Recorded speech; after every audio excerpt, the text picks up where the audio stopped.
Èèyàn ilé èwò lẹ ṣe káàbọ̀ sí Mashola Gist TV. Gist tèmi bí a ṣe gbọ́ o. Wọ́n ní ìyàwó tuntun tó ń bọ̀ lọ́nà nínú pálàsì bàbá wẹ̀rin ńlá.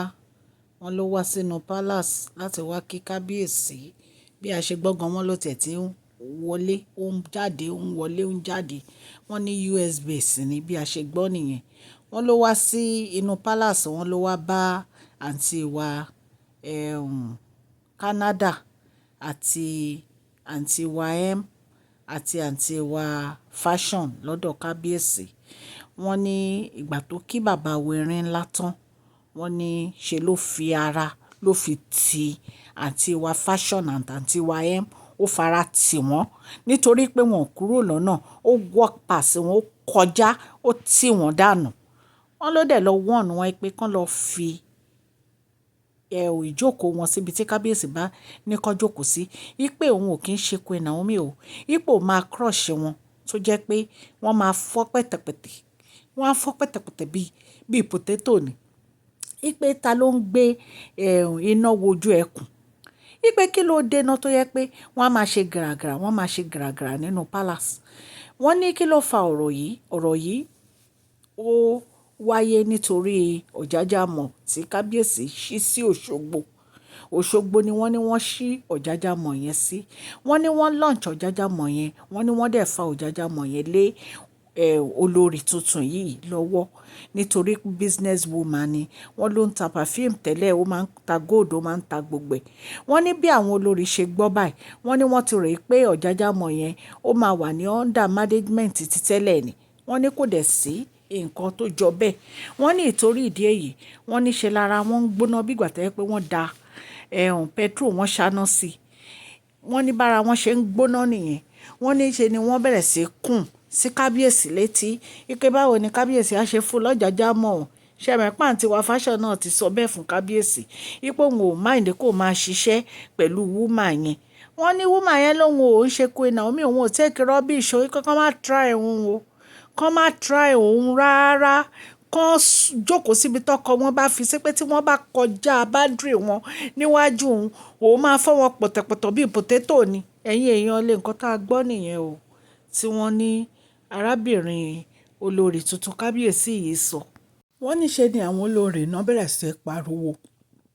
Wípé kí ló dé tó jẹ́ pé kábíyèsí wọ́n sáré lọ ṣí ọ̀jájàmọ̀ fún obìnrin yìí. Wípé ìgbà wo ni kábíyèsí fẹ́ arábìnrin yìí tó ti sáré lọ ṣí ọ̀jájàmọ̀ fún. Wọ́n ní kábíyèsí ń ṣojú ayé. Wọ́n ò treat àwọn bó ṣe yẹ kí wọ́n treat wọn. Wọ́n ń treat èèyàn kan ju èèyàn kan lọ. Wọ́n ń favour ìyàwó kan ju ìyàwó kan lọ. Wípé kí làwọn gbà lọ́wọ́ kábíyèsí. Kí ló dé tí kábíyèsí ń treat àwọn báyìí? Àwọn láwọn olórí. Wọ́n ní ẹkún ni wọ́n fi sẹ́nu o tí wọ́n ń rojọ́. Ẹ̀yin èèyàn lé. Wọ́n ní ìgbà tí ọ̀rọ̀ yìí tó bẹ̀rẹ̀ sí scatter nínú palace ni bàbá wẹ̀rin ńlá pè wọ́n. Nítorí pé a gbọ́ wípé wọ́n sọ nǹkan sínú apartment woman yìí.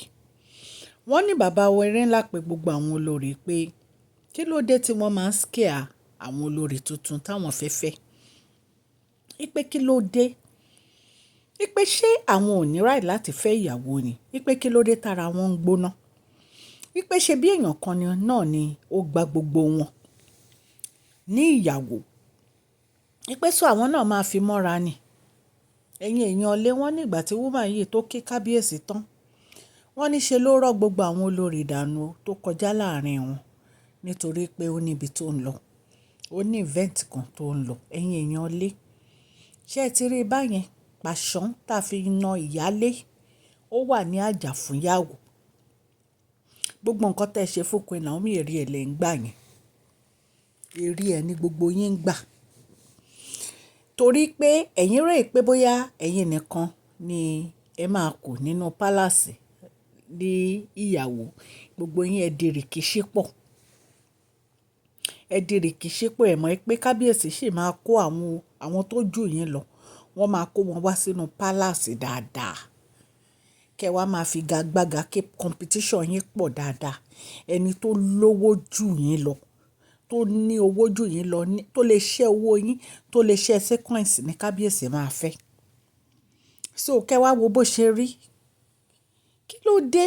Kí ni Queen Naomi ṣe fún yín? Ẹ lọ pàdé àpòpọ̀ yín lọ ń ya fọ́tò. Ẹ lọ ń ya fọ́tò kábíyèsí àti Queen Naomi nínú Royal Manor. Ẹ lọ ń bribe àwọn security kan máa ya fọ́tò fún yín. Ẹ̀yin èèyàn lé. Allegedly nǹkan tá a gbọ́ nìyẹn o. Wọ́n ní pé woman yìí rán wọn dànù ni o. Wípé nítorí wọ́n lọ sọ nǹkan sí apartment ẹni ẹlẹ́ni. Kí ló dé? Bẹ́ẹ̀ ṣe lọ sọ nǹkan sí apartment Queen Naomi. Ẹ wá rè pé bẹ́ẹ̀ ṣe sọ nǹkan sí apartment ẹ̀, ìyẹn ni kó má fẹ́ kábíyèsí mọ́. Ẹni tán ti dànù ẹ̀. Ẹ máa jowú kú ni. Because ẹ tí ì rí nǹkan kan. Ẹ máa gbàyàwó ni lọ́tùn lósì.